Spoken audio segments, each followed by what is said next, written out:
Hello, this is Shan Chandrasekar welcoming you to another delightful part of our programming. As part of our tribute to 100 years of Indian cinema, we brought some of the finest of motion picture producers, directors, movie stars, behind the scene personnel, music directors and playback singers. Today we are honored to present an outstanding actor from the Indian subcontinent who is not only a film star, but he's also fabulous on television and he's fantastic on stage as well. Here's a montage. Take a look at Arif Zakaria. जिस तरह कलाकार अपनी कला को जन्म देते हैं, उसी तरह कबीर भी अपने मकाम तक पहुंचता है। अगर हमें यहाँ से कोई लड़की मिल जाए, तो हमें कर्नल के मंसूबों का पता चल सकता है। प्लान के मुताबिक कोहिमा से आगे बढ़कर दीमापुर का रेलवे जंक्शन अपने कब्जे में कर लें। तुम देखना अलीशा, तुम्हारा शो हिट हुआ ना, तो हमारी रिकॉर्डिंग कंपनी तुम्हारा भी एल्बम निकालेगी। मैं अपनी पैदाइशी हिजड़े की ताकत से तुझे बददुआ देता हूं, चंपा।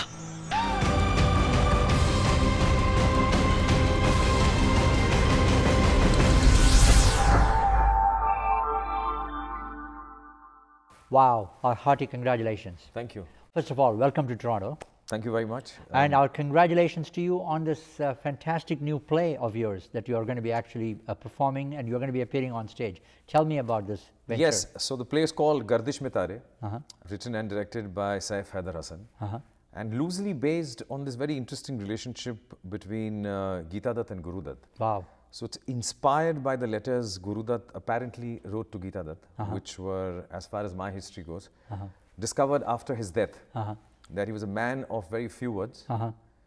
He reserved those words for cinema, and whatever was left, he wrote beautiful letters to his wife, explaining his life predicament at that moment wherever he was shooting a film or doing some process related to cinema. And so Saif, I think, stumbled upon this book, and he was inspired by that book where he read these letters, and we've adapted that chemistry between the husband and wife. And it's essentially a story of a husband and wife interplayed against the backdrop of cinema in the 60s and 50s in Mumbai.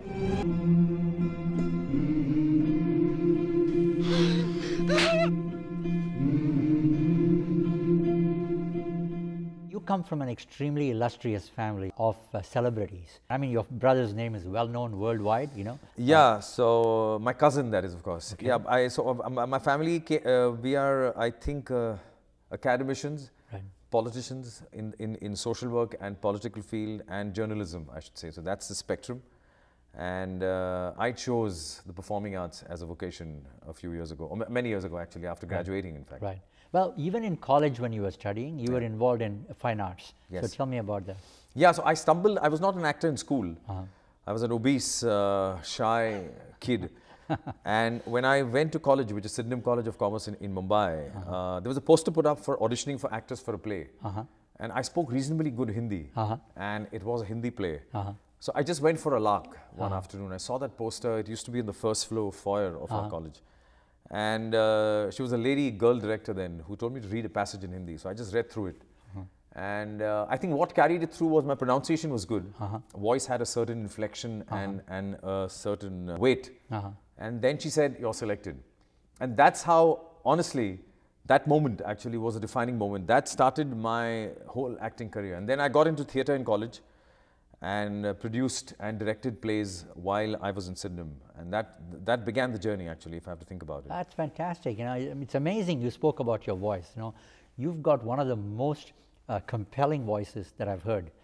Extremely dynamic and very regal. No, I think my father had a good speaking voice. I think it comes from there. But once you get into acting, you tend to cultivate things which you are naturally blessed with. So I had this habit of reading newspapers aloud as a child, and enunciating words, trying to make my words very clear, and then throwing a voice perhaps so that the last person in the room can hear you and make sense of it. So I think it starts from those simple little exercises, and then as you grow older, it gets into your psyche and subconscious, and then it just flows, I think. Wow. But I mean, as an actor, I don't want my voice to be distinct. That's the funny part. So now I'm really struggling not to have a very distinct voice, because I feel you need to have different voices for different parts. So if your voice is just one static, good sounding voice, that probably could be a deterrent in perhaps playing a simple villager somewhere, a feeble farmer somewhere, or a beggar somewhere. You know what I'm saying? So you need to have a versatile, you need to have a flexible voice as opposed to a static, one-tone voice. That's what I believe. Yeah. Yours is never static. That's why I use the word dynamic. I hope so. Definitely. Let's go to your first movie. Yeah. Darmiyan. Yes. Was your first film. So Yes. tell us about that. Yeah, it's an interesting story. And unfortunately, director Kalpana Lajmi passed away a few months ago. Sorry to hear that. So before Darmiyan, I did about a decade of strong television in India. I started on Doordarshan. When I was a student, I did a show called Chunauti, which was immensely popular. Right. And during those days, this is 87, 88, 89. आनंद का नहीं, बल्कि उन उसूलों और मकसदों का है, जिसके लिए कल तक हम साथ मिलकर लड़ते थे. There was just Doordarshan and nothing else. Satellite was just, in the neighborhood. We heard about these great invasion of satellites at that point of time. Right. So I did television, and in 93, I did an English TV show for Star Plus, which was then an upcoming channel for Kalpana Lajmi and Bhupen Hazarika, called The Dawn. It was based on the freedom struggle, and we shot it all over Assam. Wow. And I played the main part, one of the main protagonists there. And then she was writing this script called Darmiyan, and she had pitched it to some actors at that point of time to perform. And it had a very unconventional protagonist, the story of Darmiyan. And she had got me on to play one scene in the film then. And I lived with that, and I was happy to be a part of this film. It was hopefully my first film then. And as time passed, 6-8 months, the actors backed off for some reason or the other. And one day out of the blue, I remember I was driving, and I get a call from her that you come and read the main part, since you know the script so well, which I knew because I was doing that one scene in that film. So I went there, and I remember I land up, she called me to Kiran Kher's house, who played my mother in the film.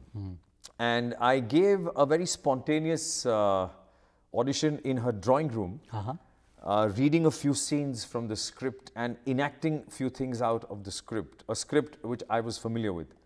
And I was still skeptical and hesitant whether I would be a part of it. And then afterwards, after a day or two, Kalpana called me and said, you know what, I want you to do the main role, not that one scene. That's how, in 97, my film debut happened. कहाँ है मेरा बच्चा? मेरा बच्चा कहाँ है आपा? कौन बच्चा? खुदारा होश में आइए आपा. मेरा बच्चा, मेरा मुराद कहाँ है आपा? I've had the pleasure of having Deepa Mehta in the studio here with us when we were doing this series. Yes. And she spoke about her outstanding film, 1947, Earth. Yes. And you had a role to play there. Indeed. So tell me about that. Yeah, so the casting director of 47, Uma Tikuna, saw Darmiyan and approached me for this role. And that's how I got this part. I auditioned for this part also in Uma's house.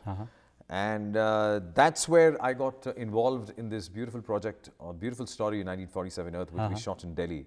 And met up with Deepa, and then got familiar with Deepa. And incidentally, the whole gamut, almost 20 years have passed by, and I'm working with her right now. I shot a Netflix show for her called Leela, which is going to be streaming from May.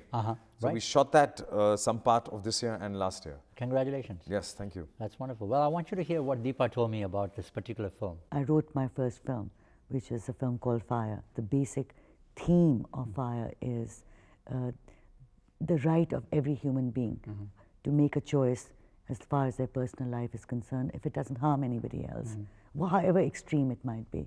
So it was a very important film for me in that sense. And he has decided to convert. Christian one said. Better than being an untouchable.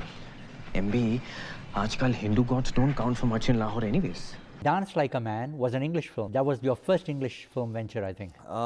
Yes, pretty much. I've done another film, but I think Dance Like a Man was the first English one. So tell me about that film. Pamela Rooks, who passed away, unfortunately, a few years ago, she was putting this play, the script together from a play by Manish Dattani. And she had seen some work of mine, and she contacted Dolly, who approached me for the part. And again, I auditioned for her in Dolly Thakur's drawing room. I did some dance steps, and I read some scenes.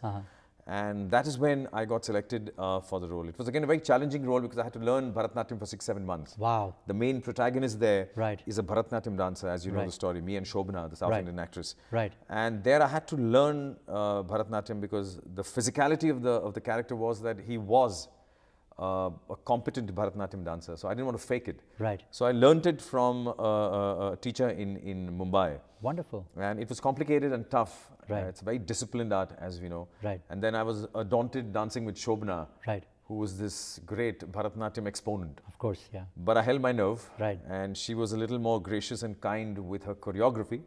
So she gave me the moves which suited my physicality. Right. And I think that's how I've pulled it off in the film, really. I think you did a fabulous job in that film. By the you. way, our congratulations to you. Thank And you. it's an incredible, difficult role to perform. Yes. And I want you to hear what Shobna told me in the studio. You're an extraordinarily successful dancer, and you're highly respected as a classical dancer. Classical dance is in me. I have released an album, it's called Timeless. It's the sound of Bharatanatyam redefined. Wow.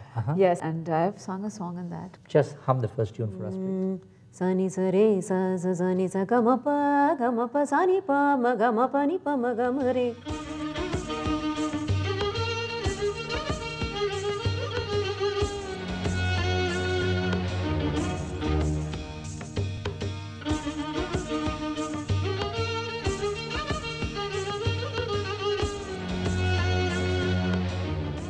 Another successful film of yours, which of course had a little bit of a controversy, very difficult to make a historic film of that magnitude and that caliber, was Nanak Shah Fakir. Yes. Tell us about your involvement there, and you had a very important role to play there. Yes, so that project was, in fact, that whole film journey was a very incredible journey of mine based on the biopic of Guru Nanak.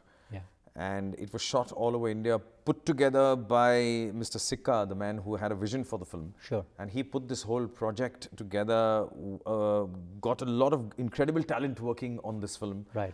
And quite a production. Yeah, it was a big production, and we shot it all over India. Right. We shot it in Ladakh, Leh, Gujarat, parts of Gujarat, and kept it very authentic to the story. Right. And it is told through the character Bhai Mardana, which I played, who was Nanak's first disciple and one of the closest confidants of Guru Nanak, as even the Sikh history would tell you. Right. And that role again had a certain physicality about, he was a rabab player, he was lean, he had a certain hollow gaunt look, and he was a blind devotee of Guru Nanak at that point of time. And it had a certain physicality which entailed putting on a little amount of prosthetic and beard. So it was a great shooting experience, as in getting up at 3 or 4 in the morning in the cold of Punjab and putting on that beard and all the other paraphernalia and then just trying to perform. So it was a very unique, very memorable and a very cherished experience of my life. And I'd come to Toronto, in fact, 2 years ago. Yeah, you were at the Sikh International Film Festival. That's right, that's right. Yeah. So I visited the city 2 years ago and we showed it to the Sikh diaspora here. Wonderful. And I think it was well appreciated.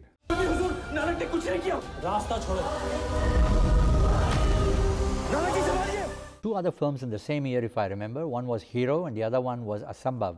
Yes. They were both released almost, within a few months of each other. Yes, I was fortunate to meet Anil Sharma and he gave me a very dramatic part in Hero with Sunny Deol, which was again a good experience. Partition के बाद हम मुसलमान हिंदुस्तान छोड़कर अपने लिए अलग मुल्क की हसरत लिए पाकिस्तान आ पहुंचे, लेकिन हमें क्या पता था कि पाकिस्तान के लोग हमें हिकारत की नजर से देखेंगे. And Asambhav also was made by this maverick filmmaker Rajiv Rai. And he put together this whole collage of great actors, and we had a great time shooting the film in Switzerland.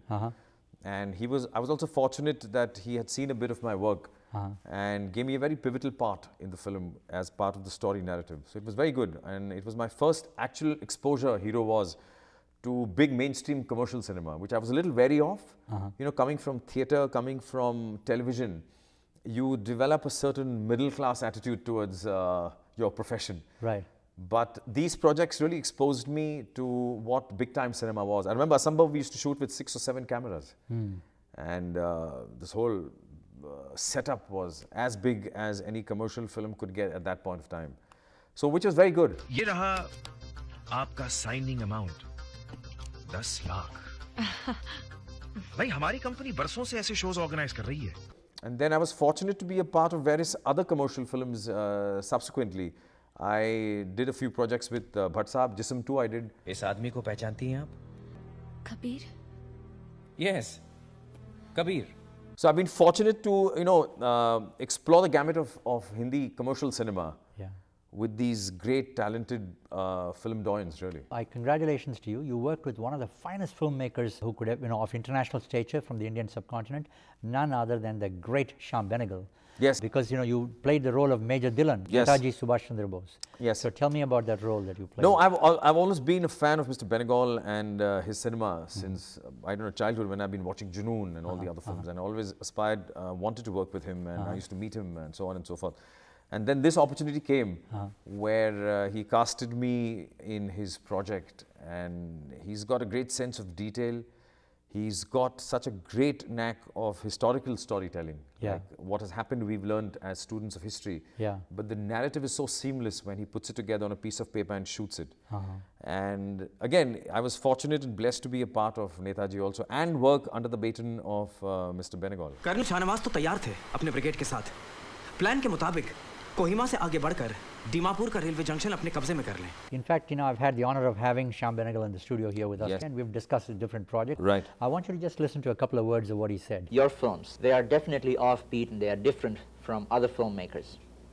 How did you start a trend like this, or why did you start a trend like this? Well, I'm making the kind of films I want to make, you know, so, and the film industry wasn't making these kind of films. So it was quite simple, really, to want to make the kind of films one wanted to. The only problem was how to do it, because it's very difficult to crash into a system that works along very different kinds of lines. So it took me a very long time. But, well, it worked eventually. I made my films. They ran. They had a certain amount of critical success, and they had certainly a certain amount of commercial success. Otherwise, I wouldn't be able to make my film. As you can fully appreciate, I think he's one of the greatest filmmakers that India has ever produced. Yes, I personally think, and we use a lot of terms and adjectives nowadays, that cinema coming out is offbeat and experimental. I think he was making all that 30, 40 years ago, honestly. Absolutely. It's just recaptioned. He's a pioneer. With these kind of films being made right now. And I told you, I've been a big fan of his cinema the moment I became cinema conscious in my very young age and cinema literate. And Nishant and Bhumika and Junoon and so on and so forth. I've really enjoyed, and I still enjoy when you watch them on reruns on satellite channel. Yeah. By the way, our congratulations to you and on your film that became a big box office success, of course, with Shah Rukh Khan. My Name is Khan. Yes. So tell me about that. Yes, that was again Karan's casting director saw me in a film and casted me for this role. Yeah. And it was again a good exposure working or good experience working under Karan's baton. My name is Khan, and I'm not a terrorist. And I worked again, Dharma, in Razi, which released last year with Meghna Gulzar. Yeah. So it was good. A big film, everything meticulously done, organized, and very enjoyable, pleasant, comfortable ride you have on the set. So everything is looked after, all your little and big needs are tended to. And then you're expected to perform, of course, which is my job. So it was a great experience, I think, really. I have a lot of good memories of those days when I shot for My Name is Khan, and the film did well. Luckily, such films have great exposure because they're distributed so brilliantly all around the world. So wherever I am, you travel in different parts of the world, you will meet the odd person who will remind you of My Name is Khan or any other big film which you've done. एक भूल, एक चूक हुई और तुम्हारी लाश जमीन पर पड़ी होगी. You did a different role in Vikram Bhatt's Haunted. Yes. Because that was a horror movie. Yes. Quite frightening. Yes. You can be at the edge of your seat, you know. And you had an incredible role there. That was, I think, my first big commercial success, to be honest with you. And it was like a surprise to me too. Vikram, I had done television earlier with Pooja Bhatt and Vikram Bhatt. I did a serial called Dhund, which was based on Wuthering Heights. Again, it was on Star Plus. And Pooja Bhatt actually put the whole show together, and Mahesh Bhatt Saab also coordinated the whole show. And Vikram directed that show. We shot it in Ooty. And Vikram's an old friend of mine. I've done an experimental film with Vikram when he was making these short student kind of films with a camera, shooting it at his house. Yeah. So I was blessed to have met him then and acted in one of those films. So I've been in touch with him pretty much all my professional life. Yeah. And when I got this offer from him to act in Haunted, I was a little skeptical. I'd never done horror before. And personally, horror was not my favorite genre. It is now. I'm a convert. So I just blindfoldedly went on his faith and his word. And even the scenes I've done in the film are purely instinctively driven by what he told me to do. Wow. Honestly, I'm not fibbing or trying to be falsely humble here. I purely went on his technical vision as how the scene would look. What he told me to do, essentially, I just did that. And what surprised me more was it was immensely popular in some strange way. The film appealed to a lot of people, and even now I get a lot of people in a certain section of society who have watched Haunted 3D numerous times. I'm surprised still now. It's one of those X factors in your life you encounter where you can't really put a reason on it. I mean, there's a lot of hard work and dedication he put it, because it was India's first 3D horror. So that entails a certain way of shooting it. So they put in a lot of effort in making it. But I was really surprised at the outcome, and I still am, honestly. वही कर रहा हूँ जो इतने दिनों से सपनों में करता आया हूँ। सुबह शाम उठते बैठते सोते जागते तो वही महसूस किया है मैंने मेरा। When a casting director approaches you for a particular type of role, what are the criteria that you choose whether you want to accept that film role or not? For instance, they wanted you to be a police officer in Jism. Yeah. So tell me about the process, honestly, between you and me, I go purely on the instinct of the maker and the instinct you have for the role. Okay. So sometimes that works, sometimes that doesn't work. Now you could come to me saying that I'm putting this project together and I have a certain role. It could be a one-scene role, it could be the major protagonist, it could be the major antagonist. Depends on what the script is. Right. But if in the first couple of narrations it appeals to me, there's a, it's sort of in your system somewhere, there's a bulb which triggers off. Irrespective of anything else, including money, honestly, I'll tell you. I could probably say yes. And I've done a few projects purely based on that instinctive drive, which may not make good market sense, but that's just the way I look at it. She's right. उस जानवर को अपने दिल में पाला था इसने. She knows him better than anyone else. I've also done a very beautiful film, I've just finished that, called Ahan, with a first-time director in Mumbai, Nikhil Ferwani. That's to do with Down syndrome. Yes. Oh, you've heard of it, yeah. So of course. It's a labor of his love, really. Right. So we've shot the film. We shot it in Mumbai over several weeks because he doesn't have the money to put it together. Right. But the story was so compelling and so sweet. And we've shot it in all the locations in Mumbai as much as we could manage. And he's put together this beautiful tale, and I hope he has a good distribution network to see it. So this is just to highlight the example of how he came to me with zero money. And he said, I'm just putting it together. This is the story about this boy who's got Down syndrome and characters surrounding it. And I just want to put it together. So there was a certain earnestness, a certain sincerity, and there was a certain magic in the story. And I've done it. And I'm happy I've done it. I mean, but it's a labor when you go through it. Right. There's no money, there are no facilities. You're shooting it like, like a labor of love. So you got to do with a lot of things and compromise with a lot of things on set while shooting it also. But at the end of the day, you're gratified about the choice you've made. That's fantastic. Rakesh Roshan is a good acquaintance of ours, and frankly, we have a lot of respect for him. I met him in Bombay many years ago. He may not remember us now. But recently, we helped his company when they released the movie Kabil. Right. He has made some outstanding films in the past. But Krish 3 was a real big box office success that you were featured in. Yes. So tell me about your role in that film. Yeah, so my agent, I think his casting agent contacted my agent or somewhere, and then he said, there's a role in Krish 3 and you should do it. And, it'll be a big film with Ritik and Rakesh ji directing, of course. So I went across and I met Rakesh ji, and then, I had a conversation with him. Right. And he told me the whole story broadly as much as he could, and this particular role. And the role entailed a little bit of visual effects. So again, it was a little laborious shooting for it for a few days as it morphs into another character, and it becomes like two images of the same character in those particular scenes and so on and so forth. But again, I've enjoyed working and he was so disciplined. He used to start rolling the camera at 9:15 in the morning. I mean, the first day I landed, remember, we were shooting in Filmistan. And I assumed it's a big film, and he's a big filmmaker, and nothing's going to happen till lunchtime. By 9:15, we were like on set filming it. And I told him this, I don't know whether he recalls, that, I'm really surprised that you've started rolling at 9:15, 9:30 for a man of your resources. He said, every film of mine, I try and start by 9 o'clock in the morning. Wow. So, you learn these little lessons from these filmmakers who have been in the business, who are legends in their own domain.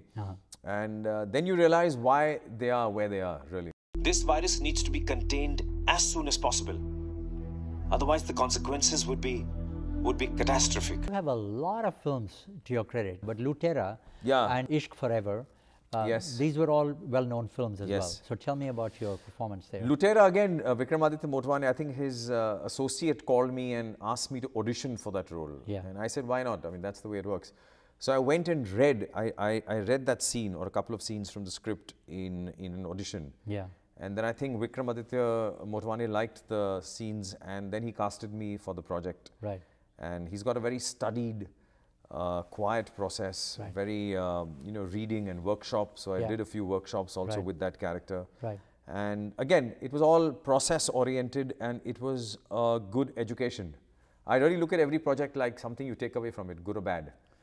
Whether you're paid well, you're reasonably paid, or you're unpaid. But there is a certain takeaway, without being cliched sounding like that, from every project and every process.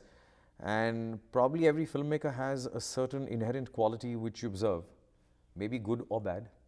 But that's a takeaway, I think, which helps you out. Roy Chowdhury babu, mister Vajpayee, सफर कैसा रहा? बहुत अच्छा, thank you. You became a producer and you produced a children's film. Yes. Pintika Sabun, right? Yes, yes, Pintika Sabun. Yeah. So I had produced earlier on television. I've made some shows for DD Sayadri, which was the Marathi channel, with a co-partner. I produced something for DD Hindi. And there is a theatre friend of mine, Pramod Pathak, who one day, I remember I was driving somewhere and I gave him a lift. He told me the story that he had read the short story or seen a theatre version of the story called Pintika Sabun. And he said, this is the story. And he just told me one line. This is about this boy who gets a bar of soap. And at the end of a certain time span, the soap melts. And how his life changes in those 15 days. And that story really appealed to me. So I said, let's try and make it. I don't know how. We had no clue. And then I had worked earlier for a CFSI project. I did a film with Pankaj Parashar. Which I had shot for CFSI years ago. So it was always lurking in my mind that if I have a good children's film, I should submit it. So we made the synopsis. He wrote the synopsis, of course, and I submitted that under my name as a producer, or executive producer. And then it went through its own process, and luckily they responded well to the story, and they commissioned the film to us. And we shot that in Chakrata near Dehradun in about 1 month. We shot the whole film and cut it up, and in 6-7 months, I think the whole film was ready. तभी तो मैं साबुन से जरूर नहाऊंगी। बेटा बता दो कहाँ छिपाया साबुन, वरना मार मार के भूसा भर दूंगा। काम कर, इसे मुझे दे दे। इसे तो कुछ कहती नहीं, मुझे ही डांटो। You also have the distinct advantage of performing live on stage. You know, frankly, to perform live on stage requires guts. It requires a different type of confidence and talent. Yes. Because when you're doing a movie shooting, you can afford to retake 3 times, 4 times the same dialogues. But when you're live on stage, you get one chance, you get one crack at it, and you got to do it right. Indeed. So that puts a huge amount of pressure on you. But among that, you excelled in a series, The Merchants of Bollywood, and that's an Australian production, if I remember right. And you've done exceedingly well. You performed all over the world with it. I'm glad you brought it up because it's not that known in Mumbai. So we started doing it in 2005. We've done about 1,300 shows all over the world, including US, Canada, you name it. We've been there as brand ambassadors, I would call myself, cultural brand ambassadors of India. So it was put together in 2005 in India by an Australian producer, Mark Brady, and directed by this very maverick English Scottish director, Toby Goff. And they came about and had this nascent idea, and they met with a lot of choreographers, and eventually Vaibhavi Merchant did the choreography. It is loosely based on Vaibhavi Merchant's relationship with her grandfather, Master Hiralal, who was a choreographer. And I was fortunate, I've been a part of the primary cast. And I'm still doing it. So we started in 2005, now we perform at certain big and fringe festivals in different parts of the world. We've just performed in Kuwait in January and come back. We had a small season in Australia before that. And it's live theatre. I do all the acting parts. I started, and my journey with that is incredible because I started doing one role. Then through a certain circumstances, I moved to the other roles. Then I eventually now realize I've done all the male parts in the film, in that play. And we still do that show. And we've done about almost 1,300 shows in different parts of the world, and it's one of the most enriching experiences of my life, culturally also, because I've seen pretty much all the world because of that. Performed to different audiences, even in China we've performed. And one of the most invigorating experiences of my life, performing that every night. And it was such a disciplined show in the sense that we performed in Gold Coast in 2010, I think, or 11, where we performed in the Jupiter's Casino. Every night we were performing, every single night, and the weekends twice a day, the matinee and the evening show. And we did that for 7 months. And after I came back, I was so exhausted, but I felt energized at the discipline I acquired doing this show for every single day of my life. And it takes a certain amount of skill set to come every night, make it look fresh, and make it look really, really alive each night. Yeah. So I'm fortunate I've had all these experiences and I keep having it. Temple of her ancestors to travel to the city of Bombay to seek her fortune in Bollywood. Describe the difference between the satisfaction that you get when, of course, when your movie is released, people are praising you. But when you're live on stage, at the end of the play, people come and greet you if they have an opportunity backstage or something like that. What is the difference in the reaction? Because you get instant feedback. See, live theatre is always challenging. I mean, hats off to all actors who are more tuned and are more tilted towards doing live theatre. So live theatre is without a doubt more demanding, more challenging, where you just come on stage and you perform. There are no support systems per se. Films and television, you could shoot certain things in a certain way to make it look good and effective. I'm not saying it doesn't have its upside and downsides. Even cinema acting requires a certain amount of skill. So does theatre acting and so does television, which requires a tremendous amount of discipline. I think television also requires a tremendous amount of discipline. So each platform has its own advantages. But yes, theatre would give you instant gratification, instant feedback from the audience, and you could be more truthful in theatre with different shows. You could try various things in a subtle way each night with the same piece of text. Which probably cinema may not give you. You could, of course, keep improving cinema when you dub for it. And there are processes which make lines look good and scenes look good and the color look good. But theatre has that uniqueness, which is perhaps the most difficult part also of doing theatre, is that instant live interaction. There's no filter there. Fabulous. I have a pleasant surprise for you. I want you to watch a very emotional scene of yours from Kahani Gudiya Ki, where you and Divya Datta were featured together. Yes. And you were fabulous. Your acting is just superb. मैं जानता हूँ मेरे बगैर वक्त के बहुत सितम झेले हैं तुमने, लेकिन अब फिक्र करने की कोई बात नहीं है गुड़िया. It was the first film we spoke then on the Sharia and the divorce laws. Wow. It was a true story which the filmmaker incorporated and made it into a comment on Sharia laws and about Muslim remarriage. We did it about, I think, 8-10 years ago. Now, which is, of course, the debate, and now laws are more adhered there. But we had done that about a decade ago. Well, there's one more interesting film, D Saturday Night. Yeah. Where do you dig out all that? Well, that's again the changing face of the urban centers in India. With late night coffee houses and drinking places, cocktail consumption and late night coffee shops. I guess teenage movement. So tell me about all this. Yeah, and I played this Inspector Dhoble, who was a rage in Mumbai city then, because he had this unique habit of landing up anywhere and just shutting the establishment down through his own way. And I wish the filmmaker had more money and resources to make what was a good idea, but he didn't have those many resources to put it together. So I always felt as we were making it, he made it well within his limitations he had.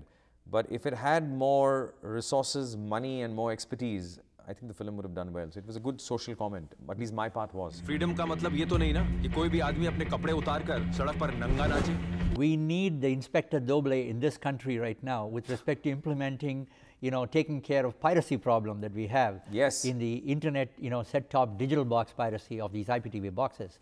So you as a, seasoned artist, as a person who is involved in the creative industry in India, who's sensitive to the needs of the producers, the directors, the actors, people who are working in cameramen, editors, set builders, makeup artists, all these people need to be supported.